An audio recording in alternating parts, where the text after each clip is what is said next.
Hey everyone, my name is Jose and I work as a guide for the Central Park Conservancy. On behalf of everyone here, I'd like to welcome you all on our weekly walk through the Harlem Meer and the north end of Central Park. All right, so just a bit of housekeeping before we get started. Now, all participants are, of course, muted, but you can also use the chat feature to say hello and comment. If you guys have any questions, you can, of course, use the Q&A function. And my colleague Ryan is actually on the back end. He's going to answer any questions, inquiries, whatever else as we go along. Now, for today's walk, you're also going to see a few images. These were all going to be taken by myself, or they were also taken from our official Central Park Conservancy archives. Closed captioning has also been enabled for accessibility for folks who are hard of hearing. So if you're on a laptop or you're going to need to change your settings on it. All right, so our official mission here at the Conservancy is to, of course, preserve and celebrate Central Park as a sanctuary from the pace and pressures of city life, enhancing the enjoyment and well-being of all. Of course, we've been hard at work, protecting the park since 1980. All right, so before we begin, let's actually go ahead and go over our route for today. Now, we've done a few walks along the north end of the park before, but for today, I really want to kind of highlight some of the best that it does have to offer in the fall. So we're going to start off from West 100th Street, and we're going to go ahead and explore the area around the pool, and then we'll go ahead and make our way up the pathways. We're going to go ahead and check out the Great Hill, the North Woods, and then we're going to go ahead and head east, end things off over at the Charles A. Dana Discovery Center. All right, so we'll start off here at the entrance along Central Park West. Now, this is definitely quite a popular spot for people to kind of pass through, since the gate, of course, faces the very, very busy Upper West Side neighborhood. So this will pretty much serve as kind of like our portal into the north. Now, as we walk in, you can see that it's, of course, quite a lovely day out to be in the park right now. It's really quite a warm last few weeks and warm last few months even, but I'm glad that we're finally getting into sweater weather now. And even though we are in late October already, some colors are now just starting to pop up, and you're going to see that on our walk. Okay, so let's actually go ahead and start off with this nice, lovely tree right here. So just a few steps down from the main entrance at West 100th Street, you can see this very stately European beach standing tall as it welcomes park visitors. It's definitely a very lovely shade tree in summer, but I think its colors really pop up during fall especially. Now, while it was still quite green a few days ago when I took these images, you can see some of that golden bronze color in the leaves of this beech tree starting to pop up. We're definitely going to see more fall colors along the way for our walk. All right, so keep heading north. And for now, let's go ahead and check out the pool area. Really give you a bit of a small touch of nature in the city. I do also want to kind of take you folks on a detour from the main walk path down towards the water itself. So right under this very, very short bridge just south of the pool, you're going to see this small cascade essentially feeding that water. It essentially kind of makes its way through carefully placed rocks. And of course, there's also a nice little wooden bench around here that's great for just pausing and reflecting. Of course, Central Park does have many of these small cascades. And just kind of like walking around this area, really truly get to kind of appreciate the genius of the design of the park itself. All right, so let's go ahead and continue on up the path. And along the south shore of the pool, there are actually a few very lovely trees dotting this landscape, including this one, which is going to be a river birch tree. Now, just like its cousin, the paper birch, the river birch has this bark that peels away. It exfoliates, almost kind of like sheets of paper. The river birch tree also really likes to be near bodies of water. So I think it's perfectly placed right here by the pool. And of course, as you can see, this particular river birch has a salmon pink colored bark, which actually makes it quite distinct from other types of birches that you might find in the state of New York, like the paper birch or the yellow birch. And just a few steps away, we can see this lovely quiet spot just to kind of sit around and take in the view. This rustic wooden bench is, of course, directly underneath these very tall, stately cypresses. Yet another type of tree that lives near the water side. So these cypresses, they actually have these needles that actually change color and, of course, fall off every year. So they're not true evergreens. So definitely watch for that spectacular change to be happening very, very soon. Usually fall foliage here in Central Park occurs during the late October, early November season. So just right about now it should be starting. And here, of course, we've got this nice, lovely, very picturesque, very dramatic view almost of the water with the Upper West Side in the background. I actually really like how the interplay between the city and nature itself is basically on full display from this angle. Now, with the exception of the buildings in the background, you might definitely have thought that this might have been somewhere in the Adirondacks, which definitely kind of adds the genius of the construction of Central Park. It's definitely meant as kind of like a respite away from the hustle and bustle of Manhattan.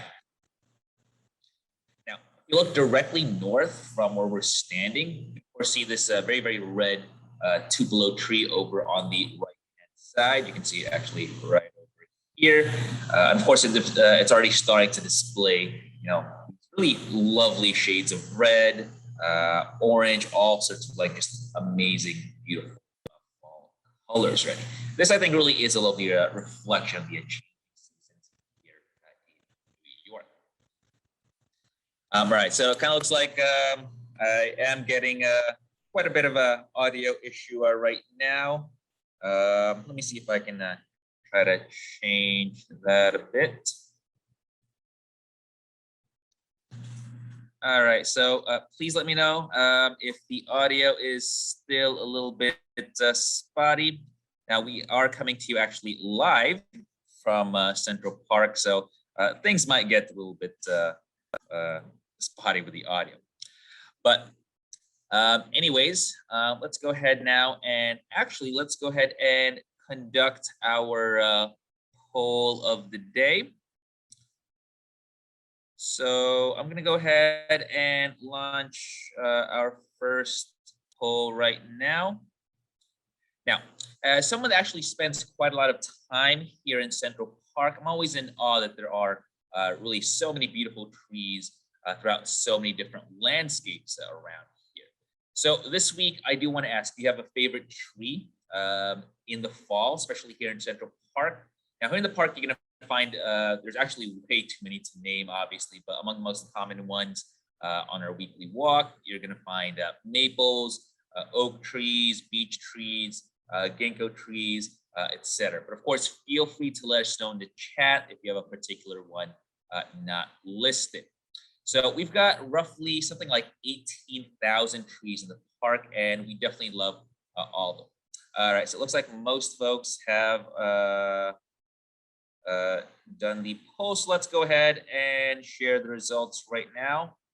And it looks like by far 59% of you are really quite big fans of the maple tree, which definitely is one of the more striking and dramatic fall trees in the park, especially red maples. I really love how just they kind of give like a very deep scarlet red tinge pretty much all throughout the landscape. And of course, you also have other very lovely fall trees as well, like oak trees, ginkgo trees, and tuberoos, all really quite fantastic.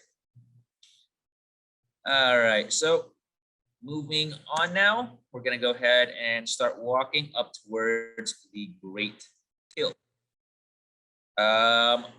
So we're going to go ahead and head north. right after crossing this lovely rustic wooden bridge that was, of course, crafted by our artisans using wood from the black locust tree. Now, if you've taken any one of our walks or even our tours before, then you might remember that black locust is one of our preferred woods for creating rustic bridges, rustic shelters, and benches. And that's because it's so commonly available around Central Park.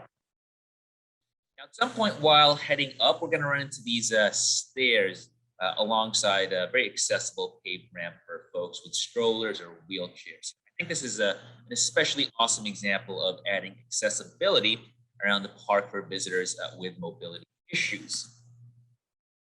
Now, moving along, of course, we come to this pretty interesting, very almost quite mysterious opening among the trees. I think it's really quite inviting. So let's actually go ahead and make our way in and see what it leads to. This tiny little meadow is one of several up here in the Great Hill. Now, these are going to be called glades, and they essentially provide a sense of privacy away from the crowds of the main meadow nearby. Sometimes you're going to see folks having a picnic on this glade. Sometimes you might see kids playing here. Either way, I think this is really quite a fantastic spot for park goers looking to explore more of Central Park. And now we come to the Great Hill area, which features a large open space that's a perfect variety of activities if you're looking to get outside. Now, when the weather is nice, you might find very large crowds over here. So this definitely is a popular hangout spot for the area. Now, the Great Hill is, of course, surrounded by a ring of ornamental trees around it. So you'll definitely find quite a lot of American elms up here, a few maples, and you'll also find, of course, this very large, very lovely. If we keep passing, or if we keep walking past this tree, eventually we'll make our way towards the next stop. But first, of course, we're going to have to cross this very busy drive that's often very packed full of runners and cyclists. So let's be careful and definitely look as we cross the street. Now we've made it into the North Woods, and as many Central Park visitors are aware, this 40-acre section of the park is definitely has a very different feel to it. Now, at times, it can really feel like you've left the city and transported to a remote forest. Almost everything here mimics nature would be if it was left developed. So walking around here, you might encounter snags and fallen trees, definitely quite a bit of thick, dense vegetation, and you might even encounter wild creatures like chipmunks as well. And you'll also see some hidden outcrops of Manhattan schist here, which again further kind of adds to that walking around the mountains feel. Some of these large rocks can also provide some very unexpected views as well, if you know where to look. Especially in this part of the park, I always encourage visitors to, freely explore the landscape and see what lies at within the woods. Alrighty, so let's go ahead and move on, and we're quickly moving along from the North Woods. And just off of the 7th Avenue entrance, we now come across this large hill, and right on top of this large hill is actually the oldest structure built in Central Park. This, as many of you folks might know, this is going to be the Block House. And as you might remember from our previous weekly walks, this was actually built more than 200 years ago to protect the city during the War of 1812. Now, there were a few similar structures built throughout Upper Manhattan during that time period, but this is actually the last surviving one. Now, if we take a peek through the locked doorway, you can really get a sense of how old this structure really is. Now, you can also see these small windows that were once used as gun ports. You might say that protecting New York during the War of 1812 was really quite serious business. Alrighty, so let's go ahead and continue on. And for now, we're going to go ahead and start descending the hills via these steps. These steps themselves were actually carved into the rock itself. So I think it's a nice little transition back into. All right. So as you can see, we are now kind of walking along this nice tree-lined pathway. Very lovely in the summer with all the shade, but in a matter of weeks when winter comes, this is all going to have a very different feel. I just really love how the park is so photogenic in all seasons, be it summer, spring, fall, of course, and even in winter time. Now, here along the pathway, we have this redbud tree, which doesn't usually grow as large as other ornamental trees, like say maybe sycamore, but it still definitely packs a visual punch during spring when it's got these purple-pink blossoms. Now, even though we're just experiencing autumn right at the moment, I think it actually adds a very nice seasonal touch to the landscape when all of its leaves essentially turn a nice yellow. All right, and as we walk along, you'll notice these fences essentially restricting access to certain parts of the park. And that's because we're currently rebuilding Lascar Rink, as some of you might know. Now, this large project actually aims to better integrate the structure into the landscape and provide increased access for park goers from the local communities. Now, this is actually the capstone project of the Conservancy plans to restore Central Park in the 21st century. So, of course, we're all very excited to see it complete. Now, as we continue on our walk, we can start to see the Harlem Mirror itself just behind this red maple. This iconic water body situated in the northern end of Central Park is a heavily visited area that, of course, attracts folks from all around the surrounding neighborhoods, from all around the city itself, and of course from all around the planet. And no wonder, since from really any angle, the Harlem Meer provides really great and very intense views of both the park and the city beyond. And of course, you'll also find ducks and other wildlife here. Of course, it serves as a home for them. And of course, finally, after walking all around the north end of the park, we come towards our last stop. Now, this is the Charles A. Dana Discovery Center. It's basically built during restoration efforts. It also serves as an official Central Park Conservancy center. So it's definitely a great place to start off any adventure up the north side of the park. And of course, it also serves as the hub of many popular activities and events. Every year in October, visitors can actually take part in celebrations on the Dana Plaza, where we have family-friendly activities and entertainment as well. You can actually stop by today and tomorrow from between 4 o'clock to 6 p.m. in the evening for this year's Halloween celebrations. My colleague Ryan actually dropped off a link in the chat for more information about that event. So if you're around the area, definitely bring costumes. We've got crafts. We got scavenger hunt, we got a magic show, and of course, we got fun for all ages.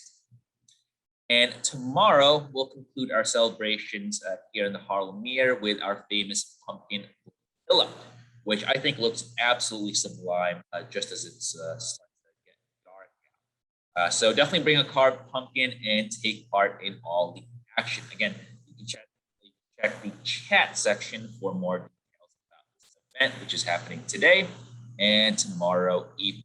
I'll go ahead and end things off right here for today's walk, where of course we get to explore some of the things fall has to offer here in Central Park. Now, I want to thank you all so much for joining us. Don't forget to, of course, follow us on our social media accounts like Facebook, Instagram, Twitter, and YouTube as well. Of course, definitely leave us a comment. Now, I'll go ahead and leave the room open for any last final questions. But of course, from all of us here at the Central Park Conservancy, stay safe and be well. Have a good day, folks.